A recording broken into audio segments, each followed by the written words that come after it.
Halo semuanya, perkenalkan nama saya Devi Natalia. Saya dari kelas 10 MIPA 1. Jadi di video kali ini saya akan menjelaskan mengenai manajemen. So, let's go to the video.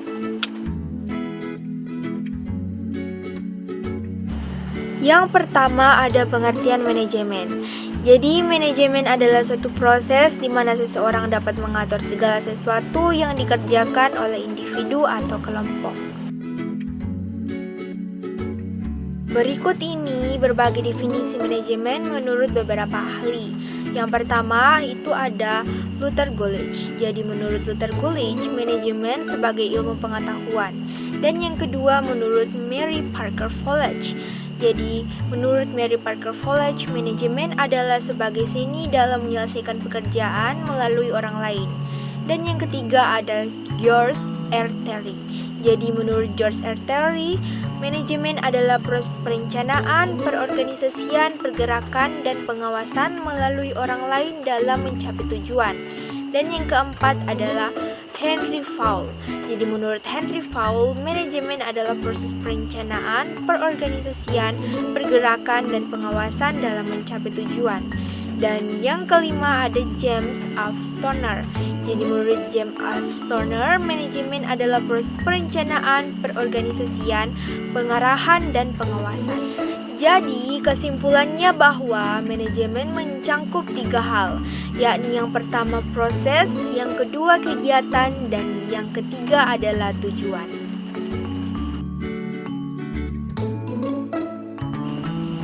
Jadi teman-teman, ada 6 unsur manajemen. Yang pertama adalah man atau manusia. Man merujuk pada sumber daya manusia yang dimiliki oleh organisasi. Yang kedua ada money atau uang. Jadi uang merupakan alat yang penting untuk mencapai tujuan karena segala sesuatu harus diperhitungkan secara rasional. Yang ketiga ada materi. Usaha untuk mencapai hasil yang lebih baik selain usaha manusia yang ahli dalam bidangnya juga harus dapat menggunakan bahan atau materi. Yang keempat ada mesin. Digunakan untuk memberi kemudahan dan menghasilkan keuntungan.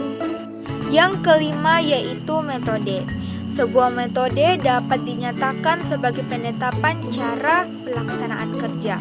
Dan yang terakhir atau yang keenam, market. Jadi market dengan cara pemasaran produk. Berikutnya adalah fungsi manajemen. Jadi fungsi manajemen merupakan komponen-komponen dasar yang melekat pada proses kegiatan manajemen yang dijadikan pedoman seseorang manajemen dalam mencapai tujuan. Jadi ada 4 fungsi manajemen. Yang pertama ada planning. Fungsi pertama dalam manajemen planning atau perencanaan. Perencanaan adalah penentuan segala sesuatu sebelum dilakukan. Unsur perencanaan dapat dijelaskan dalam 5W tambah 1H. Fungsi perencanaan yaitu ada A sebagai dasar patokan dan B sebagai standar pelaksanaan, C sebagai motivasi, D sebagai alat mengukur hasil, E memudahkan pengawasan. Dan yang kedua ada organizing. Setelah rencana, maka selanjutnya adalah perorganisasian. Fungsi perorganisasian merupakan suatu proses yang dilakukan untuk membela organisasi. Bentuk-bentuk struktur organisasi ada 3, yaitu organisasi garis, fungsional organisasi, dan garis dan staf. Jadi di sini saya akan menjelaskan terlebih dahulu 3 struktur organisasi tadi, yaitu organisasi garis, organisasi fungsional, dan organisasi garis dan staf. Yang pertama, organisasi garis. Jadi organisasi garis adalah tipe organisasi yang tertua dan paling sederhana. Yang kedua ada organisasi fungsional. Jadi organisasi fungsional adalah yang disusun berdasarkan sifat dan macam-macam fungsi yang harus dilaksanakan. Yang ketiga ada organisasi garis dan staf, yaitu tipe organisasi garis dan staf pada umumnya digunakan untuk organisasi yang besar. Oke, jadi kita kembali lagi ke fungsi manajemen yang ketiga adalah actuating. Jadi actuating atau fungsi pengarahan adalah upaya untuk menciptakan suasana kerja dinamis, sehat agar kinerjanya lebih efektif dan efisien. Beberapa kegiatan pada fungsi pengarahan yaitu membimbing dan memberi motivasi kepada pekerja supaya bisa bekerja secara efektif dan efisien, memberi tugas serta menjelaskan secara rutin tentang pekerjaan, menjelaskan semua kebijakan yang sudah ditetapkan.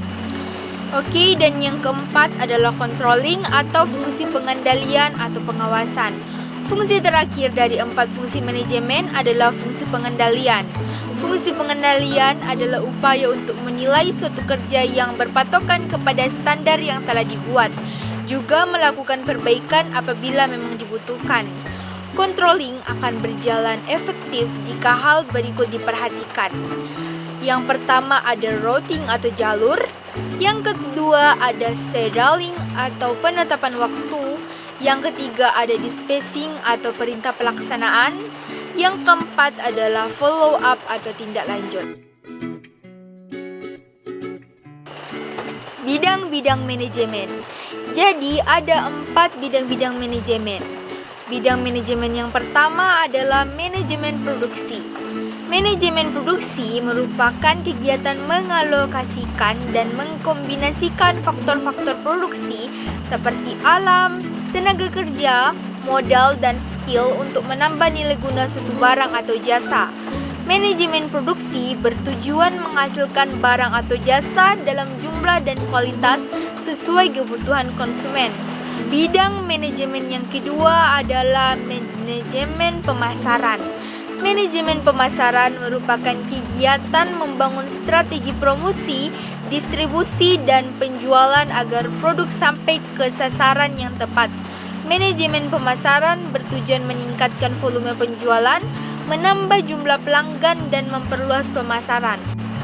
Bidang manajemen yang ketiga yaitu manajemen keuangan. Manajemen keuangan adalah kegiatan mengatur keseimbangan antara kebutuhan dana dan ketersediaannya dana dari berbagai sumber dana untuk meningkatkan nilai perusahaan. Bidang manajemen yang terakhir yaitu manajemen administrasi atau akuntansi. Kegiatan manajemen akuntansi adalah mengumpulkan, mencatat, menganalisis, dan melaporkan keuangan perusahaan sebagai bahan pengambilan keputusan. Sasaran utama manajemen akuntansi adalah menyajikan laporan tentang peristiwa finansial atau keuangan. Oke, sekian video presentasi dari saya.